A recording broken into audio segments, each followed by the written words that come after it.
आप मुझे बताएं, जो डिजिटल मीडिया है या सोशल मीडिया है, उसमें कोई कहां बैठा हुआ है और वो तीर चला रहा है? कोई दिल्ली में बैठा हुआ है। एग्जैक्टली यही तो वो कह रहे हैं कि दुश्मन का पता ही नहीं है। हाँ, कि दुश्मन है कहां। इसके लिए जब कोई बात होती है इनके खिलाफ कार्रवाई की तो हम खड़े हो जाते हैं। आजादी है। सर जरा सुनाएं जरा, क्या उन्होंने डिजिटल टेररिज्म से मुतालिक क्या कहा डीजी ISPR ने? अच्छा ये तो सर बात हाँ आपने करी ली थी। हमारे सोहेल वड़ाई साहब ने कॉलम लिखा है। उन्होंने कहा ये जो सोशल मीडिया है ना, ये PTI की मुक्ति बहानी है। अंदाजा लगाइए आप। बड़ी बात है। अब अगर ये PTI पर लाजिम है ना कि अपने आप को बरी जिम्मा करे। सर आज तो वहां छापा पड़ गया, आज तो वो गिरफ्तार कर लिया है फतन साहब पर ये इल्जाम लगा है जी कि आप डिजिटल टेररिज्म कर रहे हैं। मीडिया जो है उसके जरिए से आप नफरत फैला रहे हैं। अब उसका सबूत जब मुहैया होगा तो तब बात होगी। मामला तो फिर अदालत में जाना है ना। बिल्कुल। सवाल ये है PTI की भी जिम्मेदारी है। PTI के जितने नाम लेवा हैं, जितने उसके हमदर्द हैं, जो उसके लिए कैंपेन चलाते हैं, वो डिजिटल मीडिया में जब वफाज पाकिस्तान पर हमलावर होंगे, जब जजों पे हमलावर होंगे, जब चीफ जस्टिस को निशाना बनाएंगे, तो फिर उससे ताफुन तो फैलेगा ना। तो इसका, और जब हमारे मीडिया के दोस्त जो हैं वो कहो हर बार इसको आज़ादी इज़हार का मसला बना लेते। ये आज़ादी इज़हार का मसला कैसे आ गया? गाली देना आज़ादी इज़हार है, फेक न्यूज़ फैलाना आज़ादी इज़हार है, इल्ज़ामात लगाना आज़ादी इज़हार है, लोगों की इज्जतें खराब करना आज़ादी इज़हार है। और ये हमारी चीफ जस्टिस को, चीफ ऑफ आर्मी स्टाफ को और इतने प्रोपेगेंडा करना, उनके खिलाफ प्रोपेगेंडा करना, तौहीन मवाद नशर करना, ये आज़ादी इज़हार है। अब सवाल ये ना शामी साहब, मगर सवाल ये है इस पर आप आहनी हाथों से गिरफ्त करें कैसे? अब ये बताएं, ये तो यही तो मामला है। फिर वो सर यही होगा कि जी सोशल मीडिया पे कदगन लगना शुरू हो जाएगी, इंटरनेट स्लो हो जाएगा, तो शिकायतें शुरू हो जाएंगी। फिर आपने आपको रख दें बाजार में। आप ऐसा करें कि आप सड़क पे लेट जाएं ताकि कोई ट्रक, कोई बस आए आपको रोक जाए। ये तो बिल्कुल ऐसी बात है ना कि मोटरवे के दरमियान में आप लेट गए और कहे मुझे महफूज रहना चाहिए। कैसे महफूज रहेंगे? कोई ना कोई आएगा आपको कुचल देगा।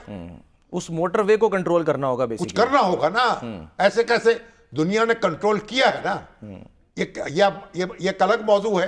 लेकिन मैं सर वो जिनकी मिसालें दे रहे थे ना आज डीजी ISPR जिन ममालिक की, तो उस पर उमर अय्यूब साहब ने कहा मिसालें आप दे रहे हैं डिक्टेटरशिप वाले ममालिक। नहीं, वहां ताराज हुए हैं मुल्क। वो डिक्टेटरशिप और नो डिक्टेटरशिप, वहां उनको डिसइंफॉर्मेशन थे। मुल्क टूटे हैं, बटे हैं, कटे हैं, बैरूनी हमलावर उन पर हमला करने पहुंचे हैं, उनको ताराज कर दिया है। तो आज़ादी इज़हार तो हमारे मुल्क में मौजूद है, तो फेक न्यूज़ यहाँ नहीं चल रही। ऐसा ही है बिल्कुल। तो फिर बात यह है कि ये तो बड़ा गौर करने की बात है।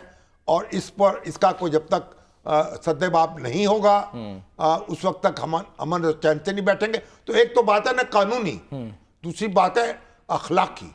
वो ये है कि तमाम सियासी जमातें अहद कर लें कि हमने सोशल मीडिया जो है उसको भी एक ज़ाब्ता अखलाक के तहत इस्तेमाल करना है। पहले तो खुद ऐद करें ना।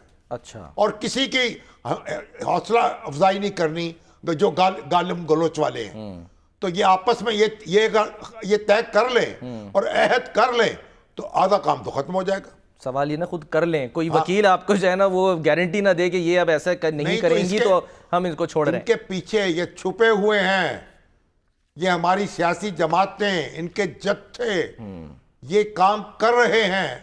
ये इनके छापामार दस्ते हैं, इनके दहशत गर्द हैं। तो हम कैसे इनको खुला छोड़ दें? ऐसे ही है बिल्कुल शामी साहब। सियासी जमातों के हकूक अपनी जगह है। हम देखिए PTI हो, इमरान खान साहब हो या कोई और हो, हर एक के साथ कानून के मुताबिक सलूक होना चाहिए। हर एक के जो आज वो कह रहे हैं जी हमारे लोगों को निशाना बनाया जा रहा है ताकि वो एफिडेविट दाखिल ना कर सके। हाँ जी, अरकान असेंबली को ये निशाना वही लोग थे, बहाना जो है वो ये बनाया। शिकायतें दूर होनी चाहिए। ऐसा नहीं होना चाहिए। जो आदमी असेंबली में किसी जमात में शामिल होना चाहता है बिल्कुल हो। तो ये जो इस तरह की इसको सियासत को और दहशत गर्दी को आपस में मुलव्वस न किया जाए। ठीक है सर, एक ब्रेक ना किया जाए। ठीक है, दोनों को अलग अलग रखें। ठीक है, सियासत करें वकार के साथ, मतानत के साथ, उमर अयूब साहब, आप तो फील्ड मार्शल अयूब खां के पोते हैं, ठीक है। तो आपको, आप सियासत करें ठीक है, वकार के साथ, चलें, आदाब के साथ।